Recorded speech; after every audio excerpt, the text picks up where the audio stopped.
तो आज है हमारे पास ये Realme के Buds Air 7 Pro एंड आज इनको रिव्यू करने वाले हैं। इनके बारे में सारी सच्चाई बताने वाला हूँ एंड थोड़ा कंपैरिजन भी अपने एक्सपीरियंस पर बेस्ड कि ये कैसे हैं as compare to OnePlus के Buds Pro। और अगर तुम्हारा बजट 5-5.5 हज़ार के अराउंड है तो तुम कैसे इन्हें बाय कर सकते हो एंड इनको एक सस्ते तरीके से बाय करने का भी ऑप्शन है जिससे तुम्हें 4,900 के अंदर ही मिल जाएंगे। वीडियो में एंड तक बने रहना आप, ठीक है। देखो, सबसे पहले इसके बिल्ड एंड डिज़ाइन से अगर हम शुरू करते हैं तो इसका ये ज्वेलरी बॉक्स स्टाइल वाला केस मिल जाता है एंड काफ़ी सेटिस्फाइंग ओपनिंग एंड क्लोजिंग है। सामने एक इंडिकेटिंग लाइट दी हुई है जो कि लाइट जनरली सिर्फ मैंने जहाँ तक देखी है वो ग्रीन रेड और वाइट ही जलती है। रेड भी मैंने देखी नहीं, बस सुना है। अब ये तो एस्थेटिक्स की बात होगी। जो TWS है उनके ऊपर एक मेटल शाइनी सा है, ठीक है, तो वो काफ़ी ज़्यादा अच्छा लगता है। बट उसके एक प्रॉब्लम है, जब तुम वॉल्यूम अप डाउन करोगे तो उस पर फ्रिक्शन ज़्यादा बनती है, तो वो ऐसे ऐसे ईयरबड को ऊपर नीचे कर देता है तुम्हारे कान में। तो इसका वॉल्यूम अप डाउन वाला जेस्चर थोड़ा सा मेरे को यूज़लेस सा लगा। बाकी सारी चीज़ें अच्छी तरह काम करती हैं इसके अंदर। अब आते हैं मेन पार्ट, इसकी साउंड क्वालिटी के ऊपर।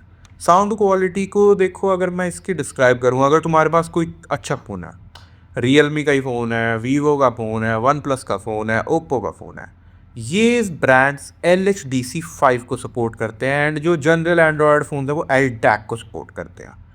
दोनों का सपोर्ट तुम्हें इसके अंदर देखने को मिल जाता है। दोनों जो टैग्स हैं उनके ना क्या फ़र्क है। LHDC और ज़्यादा बिटरेट पे ऑडियो स्ट्रीम कर सकता है। सिंपल वर्ड्स में बताऊं, वो ज़्यादा क्वालिटी में स्ट्रीम कर सकता है। LDAC से भी थोड़ा सा कम लेटेंसी। लेटेंसी क्या होता है, तुमने फ़ोन में कोई गेम खेली या सामने जो बंदा तुम्हारे फ़ोन में बोल रहा है वो आवाज़ तुम्हारे तक कहाँ तक कितनी जल्दी पहुँच रही है। तो LHDC पे तुम लोग अगर फ़ोन है तुम्हारा तो परफेक्ट रहेंगे। अब बात करते हैं बेस की। बेस इसका बहुत अच्छा बेस है, ठीक है। बहुत बूम बाम बेस नहीं है कि यहाँ से दुर्र करके कान के ना बेस ही बज रहा है और कुछ नहीं सुन रहा है, ऐसा नहीं है। डुअल ड्राइवर सेटअप है, फील भी डुअल ड्राइवर की तरह होता है। कोएक्शियल सेटअप है, ठीक है। कोएक्शियल क्या होता है, जो बूफर है वो पीछे है एंड उसके सामने ही यहाँ पर ट्विटर है, तो दोनों चीज़ें एक ही लाइन के अंदर एक ही एक्सेस पे हैं।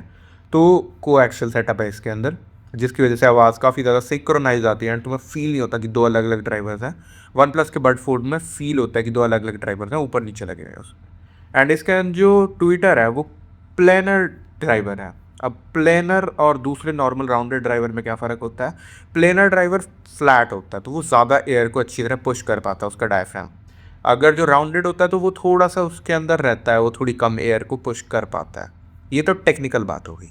सिंपल चीज़ में मैं बताऊँ, इसका बेस तगड़ा है। जितना मर्जी बूस्ट करो, जहाँ मर्जी से बूस्ट करो, डिस्टॉर्ट नहीं होता है। जैसे वन प्लस का जो बड्स 4 है उसका ना अगर तुम बेस पे हल्की सी भी ऑन कर दो उसका बेस डिस्टॉर्ट होता है, क्योंकि इनके अंदर एक फंडामेंटल डिफरेंस है। पहली बात तो इसका जो ट्विटर है वो एक प्लेनर ड्राइवर वाला है और जो इसका वूफर है भले ही दोनों में 11 और 6 mm का ड्राइवर सेटअप है, बट इसके अंदर जो वूफर है वो LCP है, तो वो लिक्विड क्रिस्टलिन है।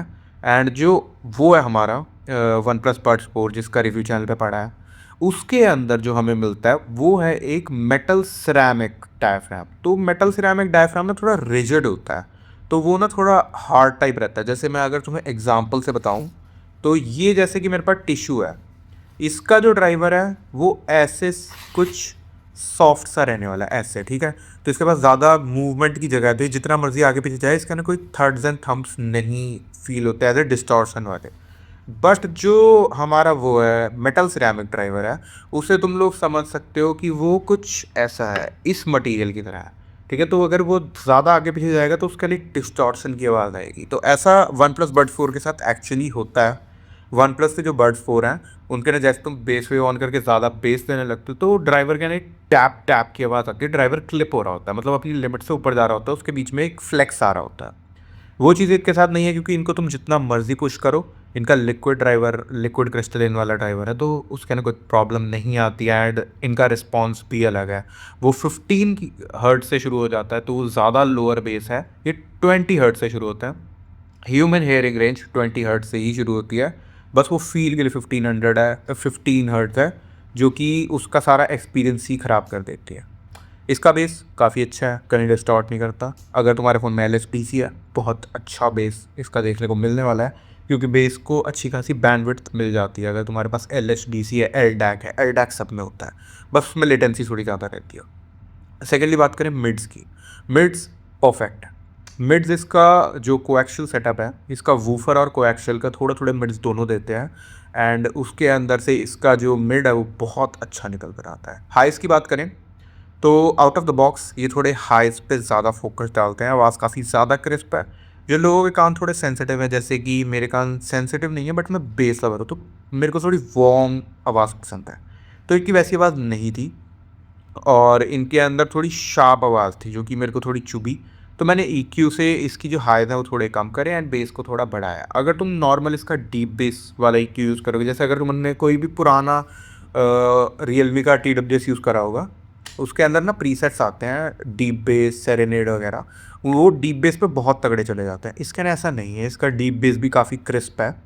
तुम्हें अपना कस्टम EQ बनाना पड़ेगा, एंड ये जैसे कि डुअल ड्राइवर डुअल टैक है, तो ये EQ से काफ़ी अच्छा रिस्पॉन्ड करता है। LHDC लगाओगे और अच्छे किसी सोर्स से प्ले करोगे जैसे एप्पल म्यूज़िक वगैरह से, तो तुम्हें अच्छा एक्सपीरियंस इस पे मिलने वाला है, डेफिनेटली मिलेगा। बेस बहुत तगड़ा, बहुत अच्छा बेस है। लाइक एक जो सुनने वाला बेस होता है ना कि हम मज़ा आ रहा है गाना सुनने में, वो वाला सिस्टम है इसके अंदर। सेकंड बात करें, इसके जो हाइज़ हैं काफ़ी पसंद आए मेरे को, काफ़ी ज़्यादा क्लीन हाइज़ है, काफ़ी अच्छा दे रखा है इन्होंने।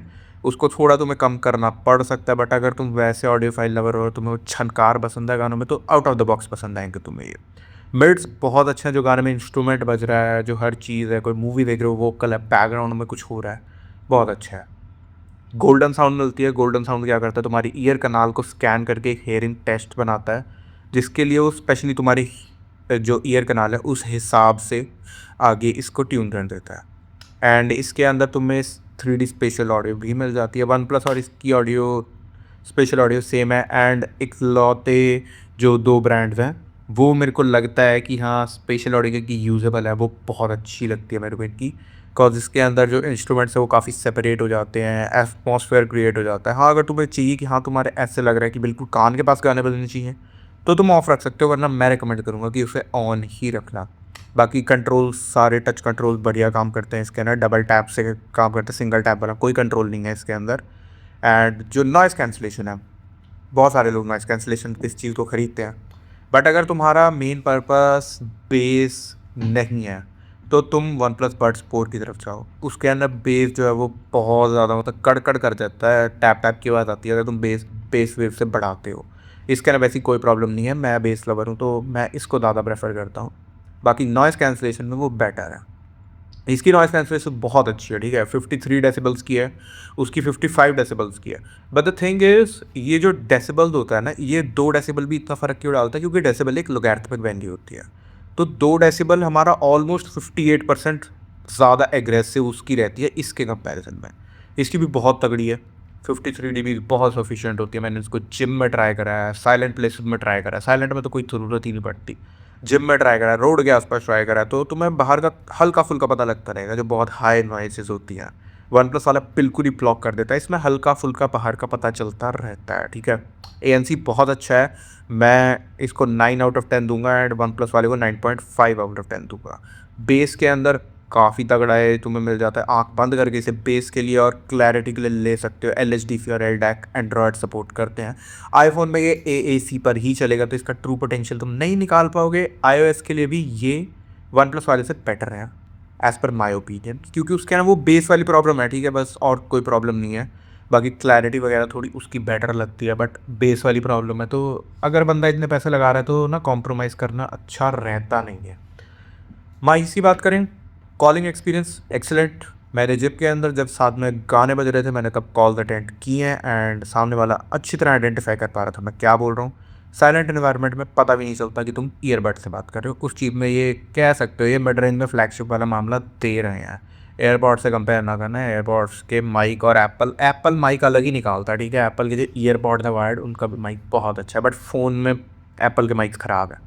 अब मेरे पास OnePlus 13 है, तो इसका ट्रू पोटेंशियल मैं निकाल लेता हूँ, साथ में मैं एप्पल म्यूज़िक यूज़ करता हूँ, तो मैक्स बिट रेट पे सब बढ़िया एकदम चल जाता है, एंड एक्सीलेंट एक्सपीरियंस है। चार्ज तुम कर सकते हो, ज्वेलरी बॉक्स स्टाइल का केस है एंड इसका केस ना एक टेक्सचर्ड है, शाइनी नहीं है। जो AS7 है वो शाइनी केस के साथ आते हैं, वीडियो पड़ी है उनके भी चैनल पे। ये टेक्सचर्ड केस के साथ है, साइड में एक मेटल की रिंग मिल जाती है तुम लोगों को। काफ़ी अच्छा है ये, एंड मैंने बहुत ज़्यादा डिटेल में इसको कवर करने की कोशिश करी है। एप्लीकेशन की भी अगर मैं एक चीज़ बताऊँ, जैसे कि हमारे पास पहले रियलमी बड्स एयर 6 वगैरह होते थे, तो उनके अंदर क्या रहता था, उनके अंदर अगर तुम ऐप से सेटिंग करते हो तो वो बार बार तुम्हें छेड़नी पड़ती थी सेटिंग। वो काफ़ी बगी एक्सपीरियंस था इक्वलाइजर्स का, ठीक है। मतलब तुम कभी उसको चला रहे हो तो बेस गायब हो गया, फिर तुम्हें वापस सेटिंग करनी पड़ती है, क्योंकि उन्हें ईयरबड्स के अंदर कोई अपनी स्टोरेज नहीं थी, वो हमेशा फ़ोन के ऐप पे डिपेंडेंट थे। बट इनके अंदर रियलमी ने चेंज कर दिया है कि इनके अंदर ना अपनी ही एक स्टोरेज है टैग के अंदर ही। तो तुम जो भी EQ preset, noise cancellation setting, जो भी बटन एडजस्टमेंट करते हो, वो सारी तुम्हें जो है वो इसके टैग के अंदर स्टोर हो जाती है। एंड इसके अंदर तो किसी भी डिवाइस से कनेक्ट करो, कभी कोई दिक्कत नहीं आती, सारा टाइम एक सीमलेस एक्सपीरियंस रहता है। तो ये मैं कहूँगा, ये बेटर लगे मेरे को वन प्लस वालों से। हाँ, इंटरनेट कुछ और कहता है, मेरा ओपिनियन कुछ और है, क्योंकि मैं बेस ज़्यादा पसंद करता हूँ। वन प्लस ने सिरेमिक मेटल ड्राइवर करने के चक्कर में काम ख़राब कर दिया, उनको ये लिक्विड वाले ड्राइवर पे ही रहना चाहिए था, तो मैं वन प्लस पे ही टिकता हूँ। अब बात क्या है, इसको तुम लोग सस्ता कहाँ से खरीद सकते हो? ये 5500 का अमेजोन पे मिलता है, वन प्लस वाला 6000 का। डील में वन प्लस वाला 5200 के आसपास, 5300 के आसपास आ जाता है, ये वाला उतना ही रहता है। मैंने किसी डील में इसका प्राइस कम नहीं देखा। बट इसको तुम किसी भी दिन 4900 में खरीद सकते हो। कैसे? टाटा क्लिक करके आता है एक, टाटा क्लिक लग्जरी फैशन करके, उस पर ये मिलता है। एंड वहाँ पे तुम्हें 4900 में मिल जाएगा। अगर तुम्हारे पास कोई जाना माना बैंक का डेबिट या क्रेडिट कार्ड है तो और डिस्काउंट मिल जाएगा। स्पॉन्सर्ड नहीं है ये वीडियो किसी की भी तरफ से, ना रियलमी ना टाटा की तरफ से। या अगर तुम इसे स्विगी, इंस्टामार्ट से या ब्लिंकिट से मंगाते हो, वहाँ पर एक डेबिट कार्ड ऑफर चलता है। मैंने इसको स्विगी के, इंस्टामार्ट से मंगाया था, जहाँ पे बैंक ऑफ बड़ौदा के डेबिट कार्ड पे मेरे को मिल गए थे 200 रुपये ऑफ। तो ये मेरे को 5300 समथिंग का पड़ गया था, एंड 10 मिनट में घर भी आ गया था। तो मैं रेकमेंड करूँगा तुम्हें कि टाटा क्लिक से इसे ले लेना, अगर तुम थोड़ा दिन वेट कर सकते हो। बाकी मेरे को तो इस पर वीडियो बनानी थी। कोई भी इसके रिलेटेड तुम्हारा क्वेश्चन हो ना, कमेंट सेक्शन में पूछ लेना। एंड मैं अपनी हर वीडियो में करता हूँ कि मैं ना हर वीडियो में एंड में अपना जो एक लॉयल कह सकते हैं सब्सक्राइबर होता है, उसका नाम लेता हूँ, जो कि मेरे को सपोर्ट करते हैं। तो इस वीडियो में हमारे जो सब्सक्राइबर भाई हैं, ये दीपेश भाई, तो इनका बहुत बहुत थैंक यू। ये चैनल को काफ़ी शुरू से सपोर्ट कर रहे हैं। जब से मैं साउंड कोर, सोनी अल्टवेयर्स की वीडियो बनाता था, तब से ये हमारे चैनल को सपोर्ट कर रहे हैं। And thank you very much, आप तब से हमारे साथ जुड़े हुए हो और आप आज भी हमारी वीडियोस पे कमेंट करते हो।